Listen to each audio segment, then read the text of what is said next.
Baba, egameni likaJesu ophilayo, uNkulunkulu onomusa, ngisondela kuwe nomntwana wakho ogulayo njengamanje, nomntwana wakho onenkinga njengamanje, nomntwana wakho odinga umkhuleko, noma ngabe uphelelwa amandla usemkhosini, noma ngabe udinga umkhuleko waluphi uhlobo. Wena Nkulunkulu wethu uqonda zonke izimo zakhe. Ngiyacela Nkosi ukuba wenze izwi lakho. Ngithumela izwi lakho njengokweHubo 107 verse 20 uthi uthumela izwi lakho libaphilise. Ngiyacela Nkosi ukuthi umphilise.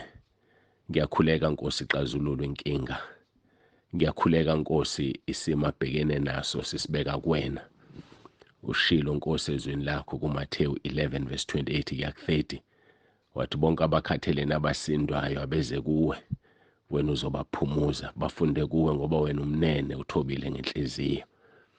Ngiletha ilona loyo manje Nkosi, ngiyacela ubuke isidingo sakhe Nkosi, uxazulule inkinga. Ushilo kuMathewu 19 verse 26 wathi okungenzeki kuthina abantu kuwena kuyenzeka. Ngiyakhuleka ngegama elinamandla ngithi uJesu Khristu iNkosi. Phezu kwanoma yiphi impilo engilalele manje. Abanye Nkosi ababone emehlweni, abanye Nkosi abakwazi ukuzwa ezindlebeni, abanye abakwazi ukuhamba, abanye banoshukela, abanye bane-BP, abanye bane-cancer, abanye bane-HIV. Ziningi izifo Nkosi ngeke ngiziqede. Ngiyakhuleka ngegama leNkosi uJesu Khristu ophilayo kuba uziphilise. Abanye banenkinga emsebenzini, abanye banenkinga Nkosi emakhaya, banenkinga ezindaweni eziningi nasemphakathini.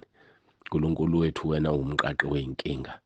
Ngimnikela kuwena manje, ngithi ngegama elinamandla leNkosi uJesu Khristu ephilayo. Ngiyacela Nkosi uqaqe lezi inkinga. Ngiyakhuleka Nkulunkulu wami, bonakalisa amandla akho.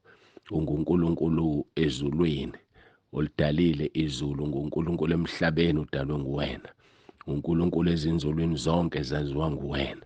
Ngiyakhuleka-ke Nkosi Nkulunkulu onomusa, ushilo ezwini lakho wathi akazange abe khona uNkulunkulu ngaphambi kwakho, ngeke futhi abe khona emva kwakho. Ingakho siza kuwena ngoba sikhonza uNkulunkulu ngikhona, sikhonza uNkulunkulu ongunaphakade. Bantu badalwe nguwena. Lona loyo Nkosi olalele Lomkhuleko abesekhuleka uRoma 10 verse 9 ekugcineni. Ngicela ulalele isicelo sakhe, usizwe, usenze.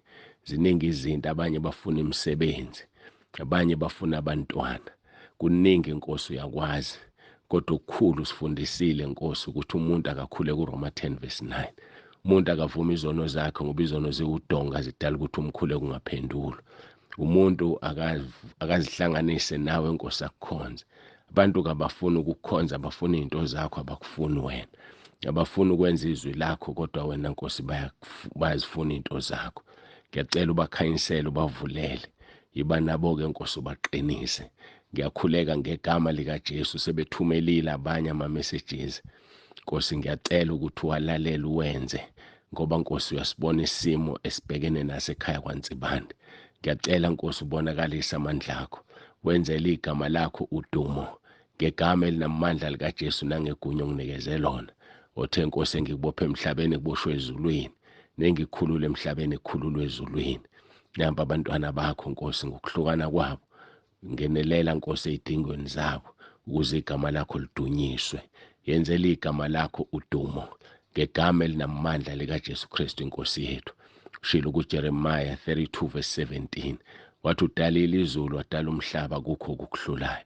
Kuverse 27 wakhona uthe unguNkulunkulu wenyama yonke, kukhona yini okukuhlulayo? Nkosi nginikela abantwana bakho kuwena. Ngiyacela-ke Nkosi wenzele igama lakho udumo.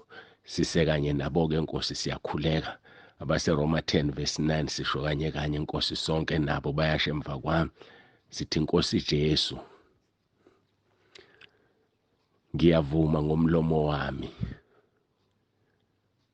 ukuthi uyiNkosi. Ngiyakholwa enhlizweni yami ukuthi uNkulunkulu wakuvusa Nkosi Jesu kwabafileyo.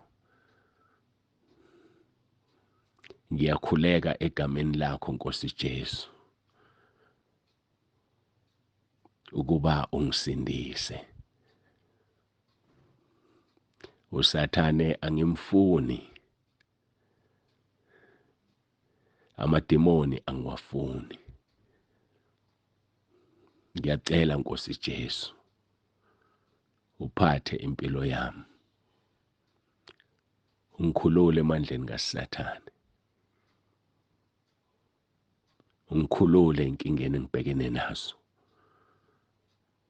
ungikhulule kulokhu kugula engibhekene nakho,